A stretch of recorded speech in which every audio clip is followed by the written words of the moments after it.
Thanks for joining us this week on Email Geeks at Home Drinking Coffee. Join your hosts Chris Marriott and Paul Schreiner each week as they talk email marketing, life, purpose, faith, but mainly email marketing. If you're looking for some normalcy in these crazy times, you've come to the right place. Recording. Okay, well, welcome back to Email Geeks Drinking Coffee. I have my friend and colleague, Chris Marriott, here with me. Good morning. Paul, I noticed that you seem to have purchased glasses that look remarkably like mine. Is that a thing now? Is that going to become a thing? I mean, Chris, is it a thing, right? I mean, I feel like there is almost a judgment against glasses wearers coming out of you. They're just glasses, Chris. They're just glasses. Well, no, I mean, they look sharp. I mean, in fact, they make you look a little bit more like me. So, and if that's the intent, well, you're pulling it off. Chris, why would I try and look like you? I think we know the answer to that. Okay. Well, I have, we're going to jump right in. Yep. Welcome back, by the way. Welcome to episode 3. I thought last week's episode, I think, went very well. Yeah. I'd like you to see here. These are fogging up. I wear them so often. They're my readers. It is some hot coffee. So no, I thought we had a pretty good call last week. We have some comments, feedback from that last week. So let me read you the first comment, get your take here. It's from Steven Sayo off of Email Geeks, the Slack. And he says, hey, I think you should add something from Chris's setup to your look every single week. He says, like this week, get a big set of headphones. And he said, yeah, glasses, that'd be good too. Put a sofa in the background. Whoops, other way. Oh, I see. He says, the glasses would probably be the most noticeable. He says, I have a brilliant idea. You could just get Chris to move off camera, take a screenshot, and use his background as your background on Zoom. I can't even believe I haven't noticed that till this very second. Well done. Well played. Well played. Oh, goodness. Well, so that's Steven Sayo, our friend from London, England. And when I say London, I mean it's mostly all the same to me. He's not in London, but that's neither here nor there. Feedback, comment number 2. We actually got a nice comment on the YouTube channel, and I thought I'd read that to you and get your take on it as well. It's from Kelly Williams. It says, thank you so much for this. This is last week's episode. Very helpful as I have received some difficult news and regrouping now. God bless. Yeah, and it was very nice of her to open up like that and to leave that comment. As Paul has said repeatedly, we'd like to think that, along with just some levity that we bring to a brief portion of your day, that we also do have some good advice, and our guests have some good advice on how to cope. And so thank you very much. We appreciate the comment. I'm also great at juxtaposing, meaningful comments with dressing up like my friend Chris Marriott. Like, talk about putting you into an awkward position. Let's go from, Paul, you look absolutely ridiculous, to, yeah. All right. Wait, should we get to, at this point, I want to put in a plug for this week's sponsor of the show. We are now being sponsored. And this week's sponsor is we are brought to you by Chris's Condo, located at 144 East Avenue, Norwalk, Connecticut. This condo, beautiful water views of the mighty Norwalk River. It's available now. Another view over the dining room table. I hope that's coming across. It looks gorgeous. Look at that river. And one more shot here from our sponsor, and that's the condo right there, second floor, and available by stairs or elevator. So if you're interested, Wait, again, is this thing for sale? this is for sale. Yes. Oh That's why my the condo goodness! is Well, and sponsored. that makes sense why they sponsored. Yeah. Exactly. So again, you want to get in before it goes because it is not going to last. Again, Chris's condo at 144 East Avenue, Norwalk, Connecticut. Please patronize our sponsors. Buy my condo. That's I was unaware that we actually even had a sponsor yet. So that's great news to find out. I'm live. shelling out Chris's condo on behalf of Chris's condo. I've been shelling out a lot of money to sponsor this show. I know you haven't seen it, though. There has been an upgrade in your home studio. Apparently, I can see that. Oh, good. All right. Most of it's going into our producer's pocket, I think. Yes. And without further ado, Mr. Okay. Marriott, I think we're gonna start with the content. Sound good? Sounds good to me. All right. Theater. Okay, I think we're live. Kristen, you want to welcome us in? Hi. Oh wait, no, I'm welcoming in. You're the welcome guy. Stick to the script. I am absolutely fantastic, and look what we've got. Make it work. All right, today we have my friend Kristen Bond, email marketer. She has really been a powerhouse in the industry. A lot of people look up to her and respect her. So I really feel, there's the first thing of the day. Really feel lucky to get to have her with us, sharing a little bit about strategy, about having a family during this really weird time that we're all kind of facing. And yeah, glad to have you, Kristen. Yeah, thank you very much for joining. We're thrilled. Yeah, thanks for having me. Let's start with this is Email Geeks at home. So far, so good. Drinking coffee. So tell us a little bit about what your mug, what you're drinking, all that stuff. Sure. So this is a Tim Gunn Make It Work mug that I got on Etsy because I'm a big fan of Project Runway and I like to sew. I'm sadly not drinking coffee. I am drinking my other favorite beverage, Earl Grey tea, because we are in a pandemic and Starbucks is apparently non-essential in New York right now. For some people, not for me. And we need to go grocery shopping. But I've been drinking, they have a Starbucks cold brew they sell in the refrigerated section where it has about like 5 servings of it. And that's been a staple since my maternity leave just because it's going to get cold anyway by the time I finish drinking it. So this way it is less disappointing. Man, do I remember that stage. Yeah, normally. Chris, what are you drinking today? Yeah. I am, as usual, drinking Santo Domingo out of my regular cup. And you know, I don't want to spend too much time on this, Paul, but there's a little bit of an Easter miracle story behind this because I went out Saturday, did a big shop, came home, told my wife, I was very proud. I said, I got everything on the list. And then to my horror, when I woke up yesterday morning, the one thing I hadn't gotten was coffee. And my Amazon delivery of this had been delayed. And they were saying it wasn't going to come for another week or so. So I was thinking, I'm going to have to go out and get more coffee Easter morning. So as I'm stepping out my front door, lo and behold, there's an Amazon package. And this is at 9 o'clock a.m. 9 o'clock a.m. on Easter morning. And there it was, box of 4 right there. And again, it was an Easter miracle. And so I'm able to drink it. Otherwise, I would have been drinking probably Dunkin' Donuts today. Maybe it was the Easter Bunny. It might have been the Easter. That's what my wife said. At least that's a good point. Kristen, my wife said it probably was the Easter Bunny. Kristen, I don't know if it's a treat for you, but I know my girls, I told them that we were going to have you on the show. And they were doing cartwheels. You're a little bit of a celebrity. Because I said, yeah, my friend Kristen works with the Girl Scouts. So they're pretty excited about sort of getting to meet you.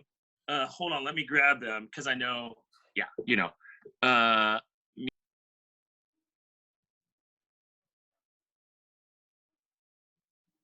and we can never count on Paul's system as being as hi-fi as we'd like. Hopefully his sound will be back shortly. Oh yeah, he muted himself. It looks like, oh, I'm meeting some Girl Scouts. Yay. There we go. Okay. Paul, we're gonna have to work the audio because I'm on my headphones normally. All right, so I'll let them talk to you here in a sec. But first, introduce yourself, say hello, wave, that kind of stuff. Go ahead. Oh, you want to go first? All right, Betsy, come here. Come here, baby. Okay, do you want me to introduce you? Okay, this is Betsy. Hi. Betsy Schreiner, short for, you want me to say it? Okay. Bethlehem, right? Okay. Oh, cool. And tell me the nationality of the name Bethlehem. Where's it from? You're shy now. It's from Ethiopia.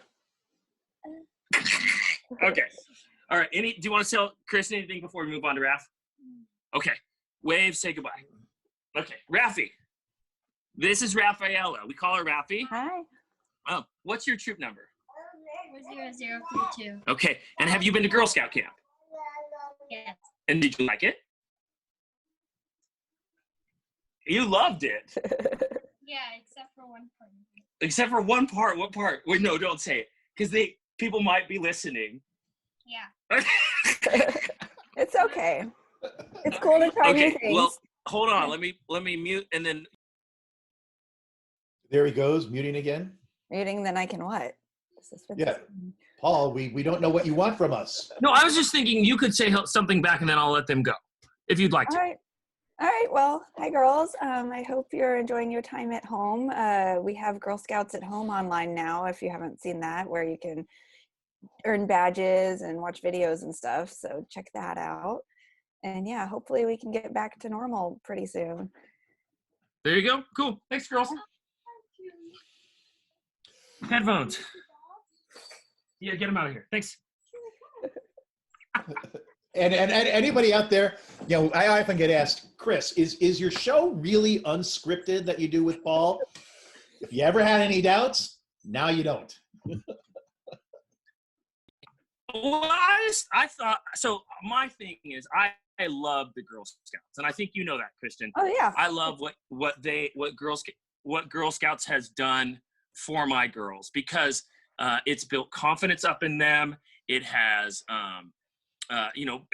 even in terms of like cookie sales, right? Going door to door and sitting up at the grocery store, and man, I just think what a fantastic opportunity for young ladies to have the spotlight, and I absolutely love it. Well, yeah, it's a great way for them to learn business skills. I sold cookies as a child, and a lot of parents will just take the order form to work and like sell to their coworkers. But my dad made me go around and ask people to buy cookies. But I mean, it made me able to talk to people. And I mean, that's a valuable life skill. And it's on the side of the box. There's 5 main skills that the girls learn through the cookie program. Business ethics, goal setting, that kind of thing. So yeah, it really is a great program. So like, yes, the cookies are amazing, but it's also like so awesome for the girls. Like they learn so much. Paul, what's your favorite Girl Scout cookie? Thin Mints.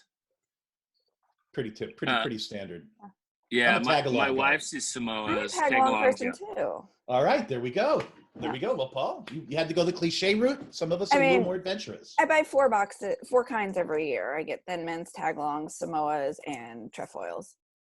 So, yeah. Good. All good. Yeah. All right, Paul. Okay, so first question for you, Kristen. Who's your role model? My role model? Oh my gosh. It is too early for that. Softballs. Okay, we'll move on to the next one. You're doing email here in the middle of a pandemic, in the middle of New York City.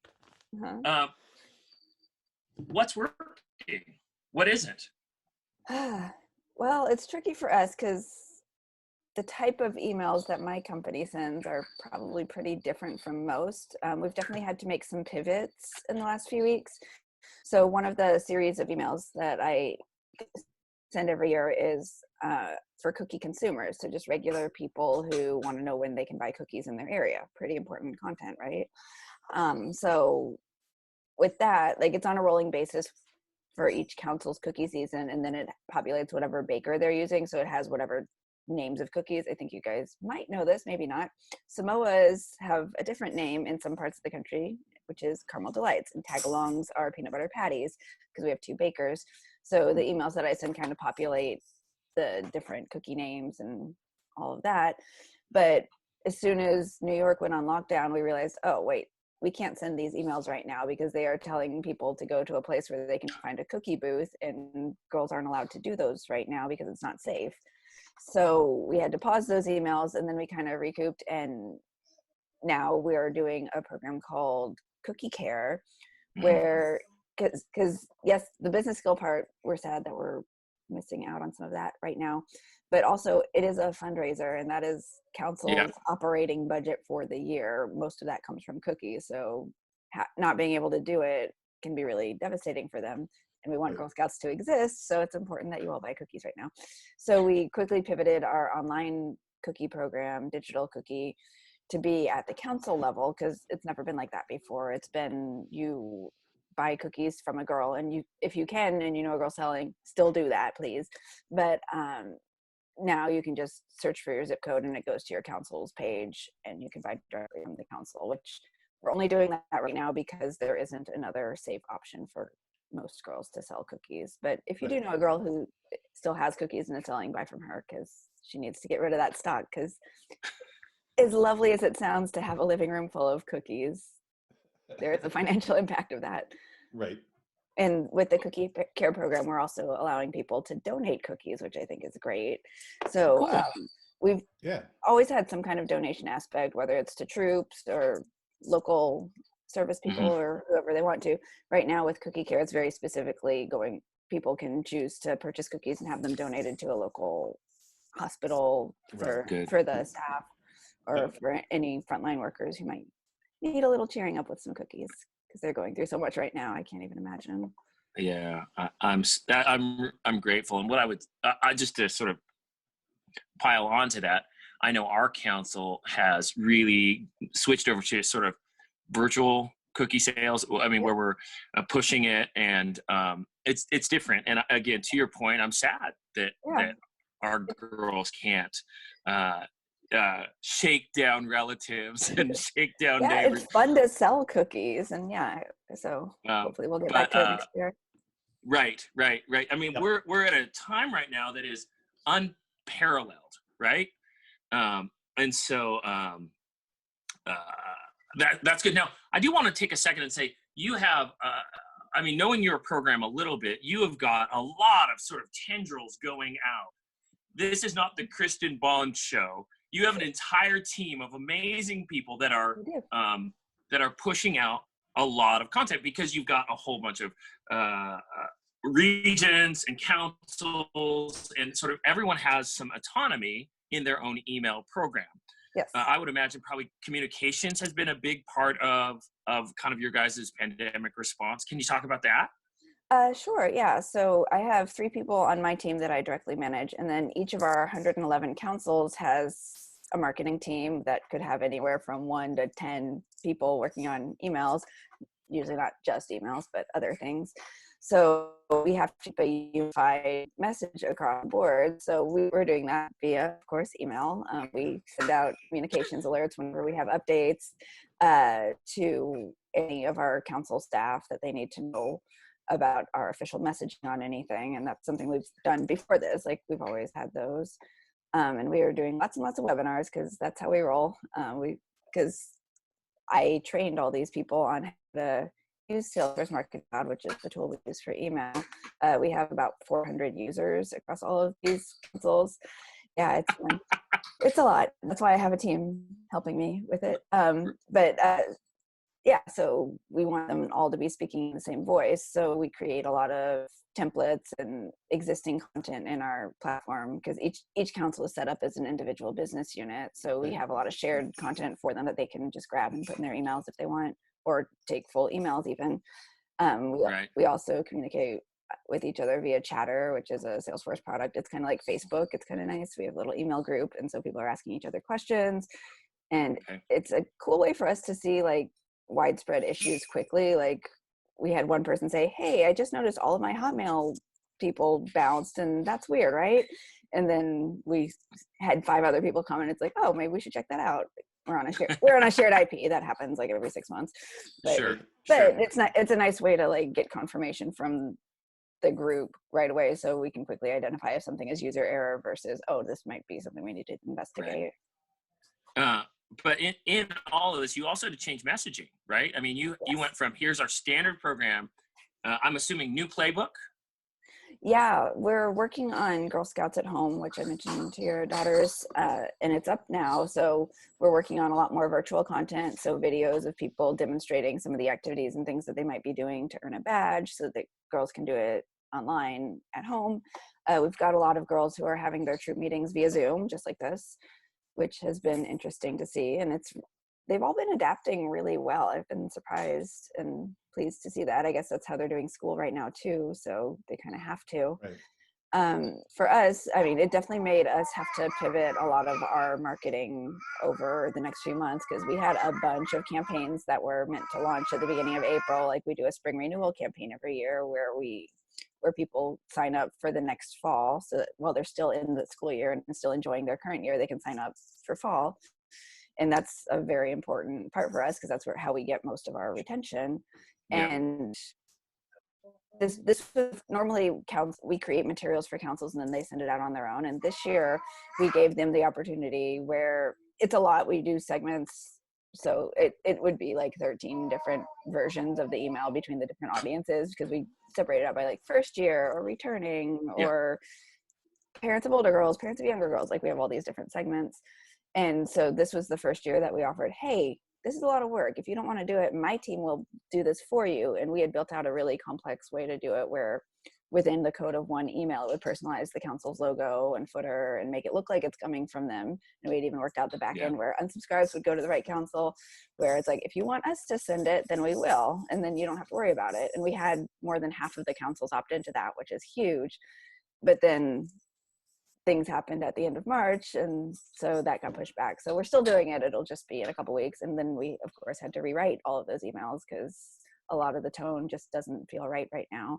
Right. And we've had a lot of like bridging, which is like the end of year ceremony, where if a girl's going up from brownies to juniors or to the next grade level, like there's a whole ceremony that they do. And normally we do like a national bridging week and go to your local Brooklyn Bridge or Gateway, like whatever bridge you have, and there's a big party and it's a big thing, or do your local one in your backyard, whatever.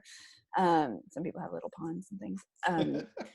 But even for that, it's like, oh, well, right now we can't really tell a lot of people to go to a big public place together. So we're working out like, okay, what does virtual bridging look like? So, and this all hit how do we still be meaningful? Yeah, it hit at a very busy time of year, because like right now our main thoughts are, hey, guess what? Girl Scouts isn't canceled. It's different, but it's not canceled. You can still do it. It's just not going to be the exact same experience, but you can absolutely still do all of the activities. So that's what we're working on making happen. So yeah, work's been very busy. I see all these people online that are all like, oh, I have so much spare time. I'm so bored. I'm like, oh, that must be nice. Like I'm so busy. That's good. Well, I mean, it's good, and because better than going stir crazy. I want to. You've been giving back to the email community really in many different ways for years, and I knew you back again in the Parker Warby days, Email Insider Summits, but you were one of the co-founders of Women of. Why is that funny, Paul? Because you said Parker Warby. I think it's Warby Parker. It is Warby Parker. Okay. But we knew what you meant. Thank you, Chris. And she wasn't going to call me out. She is way nicer than I am, Chris. Clearly. Anyway, Warby Parker. But you were one of the co-founders of Women of Email, and so I'd love to have you talk a little bit about why you started that, and what the goals of the organization are, because I think it's had a tremendous impact on the industry. And again, love to hear a little bit about your thoughts about why you founded it and what you've been doing with it.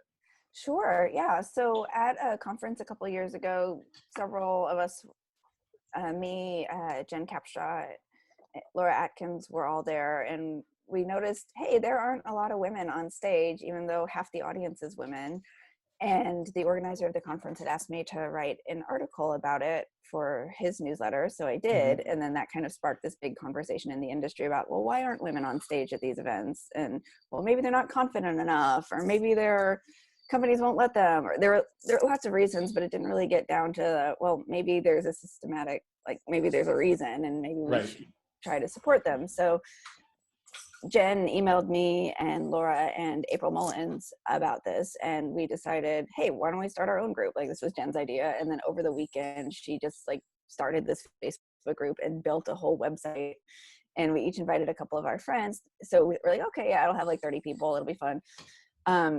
But then people kept inviting their friends, and then we ended up over 300 people a month later. And then the four of us started looking into, well, what do we want this to be? And we realized, like, we are all experienced speakers, and there's a lot of value in mentoring the next generation of female speakers. And a lot of this industry is knowing people invite their friends to speak when they are organizing a conference. So it's like, well, why how about we be those friends, and how about we make those connections and mentor people who have never spoken on stage before? So that's kind of what we try to do.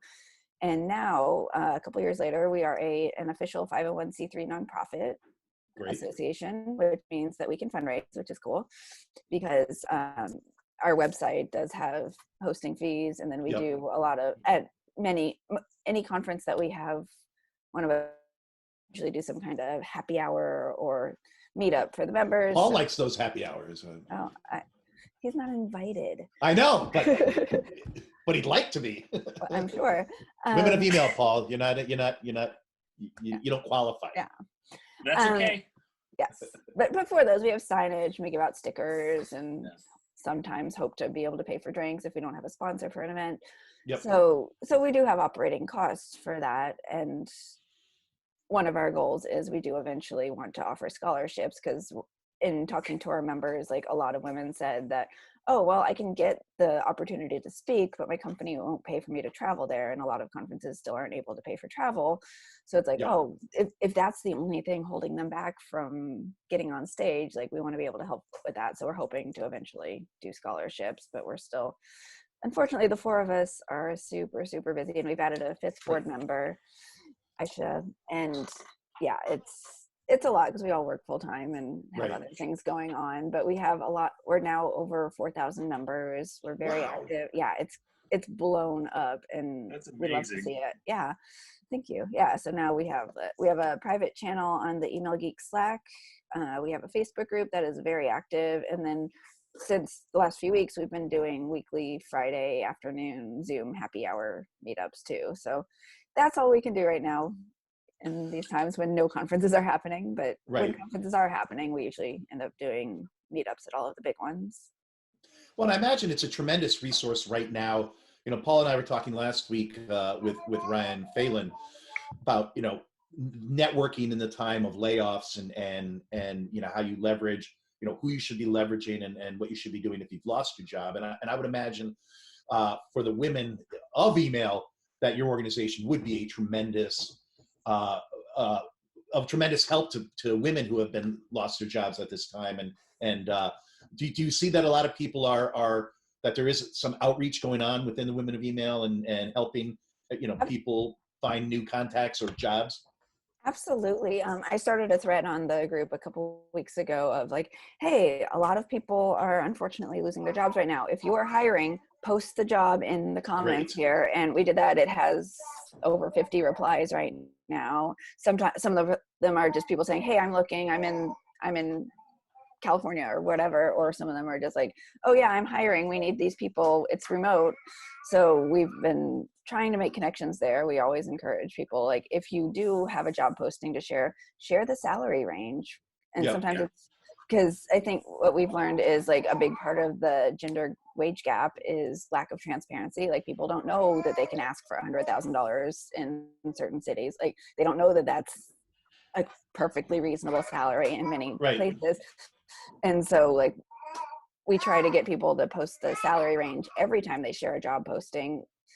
If it's their own company and they're able to, cool. Or even if it's like, oh, this recruiter reached out to me on LinkedIn, I say, well, go back to them and ask them the salary. Even if you're not interested, like, who cares? Like, you can at least get the information. in that way, even for people who aren't actively looking, they still see whenever jobs are posted, they see, oh wow, okay, this is the going rate for this type of job in Dallas, or this is the going rate for this. So it kind of helps bring a little more transparency. And then it also helps us quickly spot like, ooh, they're offering $45,000 in New York. No, that's not, don't take that job. Right. And Right. so You'll be living with your parents. right. It's like, there is no job that would work with in New York. Right. So yeah. Well, let's talk about New York a little bit. That's where you live. Yes. You're being, we already talked about sort of increased expectations on you at work, or at least organizationally, there's a lot more to do with fewer people to do it. Yes. I would say probably the same thing's probably true at home, because you have a 1-year-old.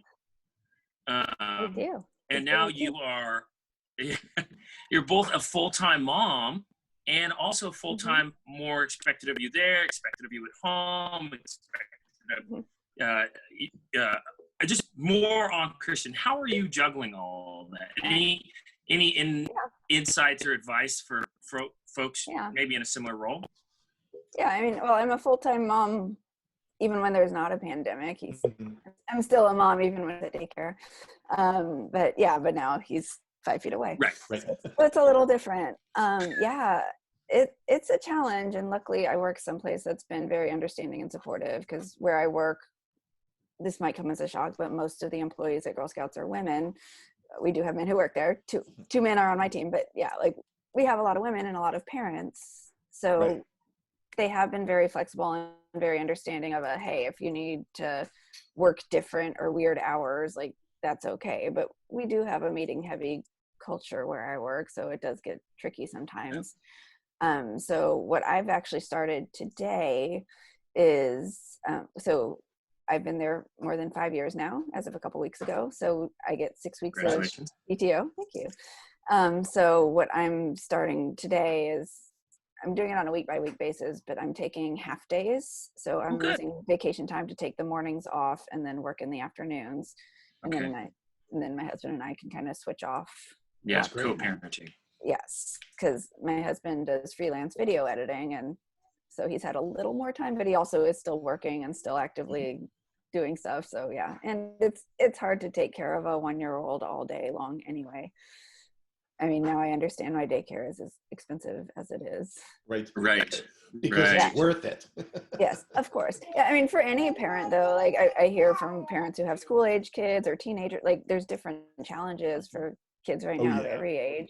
Like one of our neighbors in our building has a daughter who's a senior in high school who's coming to the realization that, oh, she's not going to get prom. She's not going to get her graduation stuff. Like, so that's got to be hard too. So different kind. Yeah, awful. Yeah. So it's tough. But but we're doing okay. Theo has his own little pen right here. There we go. Love that. Love it. Yeah, you can see my messy apartment. That's fantastic. But yeah, he hangs out there, but he's one, so he's recently learned how to like pull himself up and kind of scoot around. So often when I'm on a call, he will scoot over to the edge of that and then like pull himself up and like try to get my attention. And people have been pretty accommodating for the needs of a 1-year-old, because I have older kids. You met 2 of them, right? They're pretty self-sufficient, right? Like I can say, go make lunch. Right. Yeah, or you can say, go watch TV for an hour. Cool. Yeah, I've tried with Sesame Street. He just doesn't care. Right. He doesn't even care. I mean, he likes a little bit, but yeah, not. Okay, but people have been flexible and accommodating for you. Yes. I like that. Yes, I think so. And like something that, I don't know if this is good advice or not, but it's something I've been doing when I have video calls at work. I tell my husband and son, like, yeah, go ahead, walk behind me, like show that you are here, because this is what my reality is. And some people forget that. And so you because so you do tell people, hey, I've got a 1-year-old here, just in case they make noise, just be aware. Yeah, and luckily my coworkers are wonderful, and they're like, oh, he's so cute. Like they hear him making sounds, or like he has his little walker thing because he's starting to learn to walk, and he has a little push cart thing, so he'll like push that behind me, so I'll like angle the camera so that they can see him.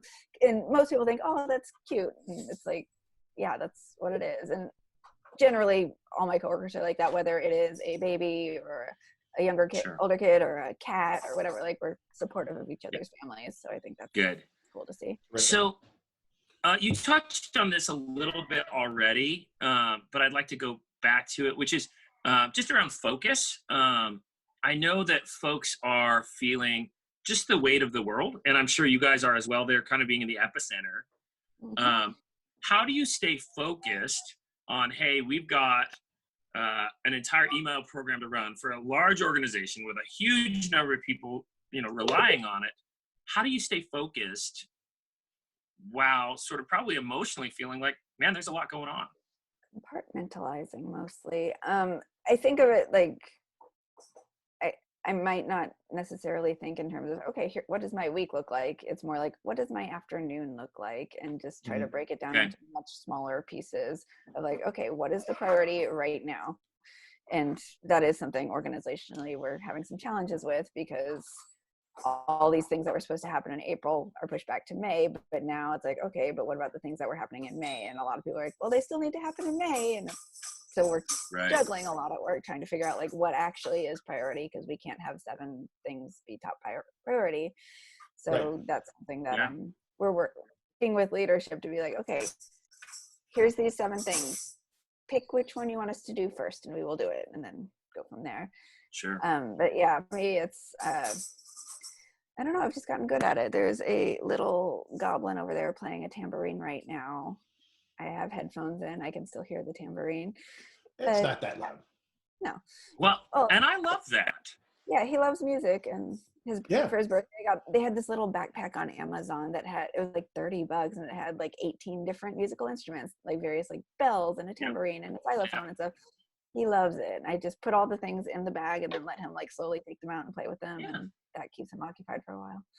But yeah, so it's like finding ways to knowing that, okay, hey, he is napping from 12 to 2. This is my productive time, and just trying to schedule things around that and making sure that it's helped me prioritize what I do have for each day a lot, and made me kind of think about like, okay, do I really need to be in this meeting, or would my time be better spent doing something else? So and I think that's good. And I think that the idea of compartmentalization and the idea of sort of staying focused on these smaller chunks, I have to get this thing done. When I get this thing done, then I can worry about the next thing, right? Yeah, and since I'm working this reduced schedule, like right now I'm looking at it from a bigger lens of, okay, what does my team need from me today? Like, are there things that they need my decisions on, or are there things that like I have to do so that they can do their work? So I'm trying to make sure that, okay, I'm making sure that they have the things that they need to do their jobs, and I'm still available to them, of course. But yeah. Right.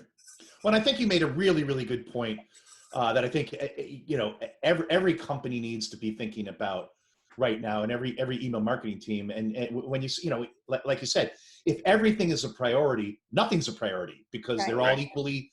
So you have to, as you said, you have to say, no, we've got to, there's got to be a hierarchy here, or nothing will get done, because we'll be paralyzed with indecision. Right. Exactly. That's great advice. So I've got one more question here. And then we go to the lightning round? Chris. Yeah, we have one more question, and we'll hit the lightning round. All right. And that's, this is kind of open-ended a little bit. Kristen, what advice would you give email marketers right now? I think joining the Email Geek Slack is a great thing to do, just in terms of like staying connected with the community and just getting a pulse on what other people are doing, because I think we're all kind of struggling. Everyone's like seeing every brand is sending out emails about COVID that may or may not be good, and I think we're all just looking to each other like, hey, what do we do? Who's the expert here? Like, I did that litmus webinar a few weeks ago at the very beginning of it, just because I wrote a blog post a couple days ago, and the blog post was just on, hey, this is weird, right? And that kind of made people see me as an expert on this, but I'm like, I haven't been through a pandemic either. Like none of us are experts, but I think the main thing is just like thinking about empathy right now. Yep. Like just thinking, okay, there's a lot of information about your subscribers that you do have, but there's a lot that you might not have right now. And I think we all need to just make the assumption that things are hard for them, even if they're not. But like for most of our subscribers, most people right now, things are hard for them for various reasons, whether they're losing their jobs or they're sick or someone they care about is sick. So I think just looking at all of your marketing through that lens right now is so important. Like just thinking like, what would I feel like if I got this email 10 minutes after I found out that a close family member was very sick and in the hospital? Like, Yeah. And while that could be true at any given point in time, just in general, here there's just such a larger percentage of people that might be experiencing things like that. So it's so important to just think about like, okay, will this email come across as offensive and hurt people? And that's what we don't want to do. And if that means sending less emails, then so be it. I mean, people probably aren't shopping as much for some brands right now, and that's okay. You don't want to annoy them so much that they unsubscribe, so that when things are back to normal and they do want to shop, they won't be shopping with your brand. So yeah, kind of think about it like that. Yep. It's a good word. Good advice. Yeah, I mean, I think it's always true in email marketing, even in when non-pandemic times, to keep in mind that you can't annoy somebody into buying your product. And I think you made a great point, Kristen, that the opportunity to annoy them is much higher right now, and so you really do have to be aware of that. And so that was that good feels advice. like a metric. You can measure that somehow. Right, a KPI. I mean, I'm sure with The unsubscribes annoyance and spam complaints might be something to look at. Well, I think that, yeah, that's a I'm natural writing that result of down. getting annoyed by an email. Right. Okay, Paul. I am writing down annoyance indicator, Chris. Oh, okay. Well, can we go to the lightning round? Please do. Okay, Kristen, the lightning round is how we end every show. It's a chance to get inside the head of our guests, or Paul. He was first week. I have 5 words. I'm gonna say the word, and we want the first thing that pops into your head as a response. That's our lightning round. We may or may not dissect one of your answers, but let's just get going. You ready, Paul? Yeah, I'm ready, Chris. All right. First word: Broadway. Hamilton. Okay, good. Here's a no-brainer: cookies. Girl Scouts. All right. Honey. Pooh Bear. I have a 1-year-old. Right. That may be the one I come back to. Highway. I don't drive anymore. I don't know, cars. Okay. You're going to love the last one then. Turnip. Molly McIntyre. Oh, that was a good one. The only one Do you know what that was? Do you know why? Ask Paul. Okay. I don't expect either of you to. No, I only pretended. Your daughter's my. Okay. Right. Well, all right. We'll come back to that one. Explain that one then. Okay. Turnips. Yeah. Okay, so she is one of the American Girl dolls. One of the first ones from the late 80s, early 90s. So when I was of the age for that. And she lived during World War II. And like the opening scene in her first book is her mom is feeding her like the war ration food that they grew in their garden. And it's turnips and she doesn't want to eat them. And her mom makes her sit at the table until she eats it and she learns a lesson about it. I love that. That's why, ladies and gentlemen, and that's why we do the lightning round. That's a great story. And that's also a deep cut. Like I read that book in like 1993, maybe. Right. Yeah.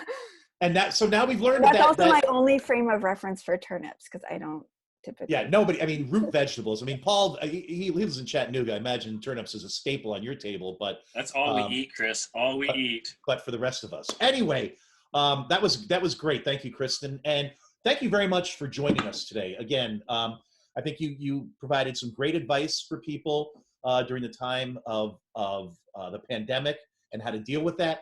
I think you've done a lot for the industry with Women of Email, and so good luck with that going forward.